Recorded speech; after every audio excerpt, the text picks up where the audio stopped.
আসছি এদেরকে নিয়ে আসলে এই যে এখানে ঝালমুড়ি এবং আলুর চপ খুব সুন্দর মতো হয়। তোমার প্লেটটা কই? আসো, এই যে আমার আরেকটা ছাত্র আছে,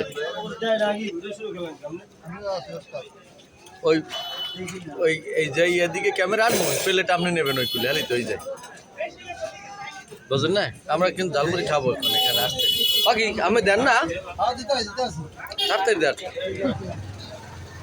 আরে হ্যাঁ লাগবে না, আমি ঝালমুড়ি দিল নাকি? আপনি তো একটা খারাপ পোলা। এই দেখেন কি সুন্দর খাইতে আছে।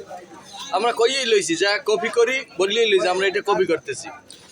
এই এখানে কুকুয়া বাজার আসছি আমরা ইনশাল্লাহ। এই কই ভাই, আপনি এদিকে আগাবেন নাকি? খুব সুন্দর হইতেছে। এই খাই, তোমার প্লেট দেয় না, এই প্লেট বানাইতে আছে। এই দেখেন ঝালমুড়িটা খুবই সুন্দর, আমতলি কুকুয়া খুবই সুন্দর বানায়। আমাদের গাড়ি রাখছি, এই একটা আর ওই একটা লাল, ওই সাদা সাদা সিনে। জি, ধন্যবাদ সকলকে।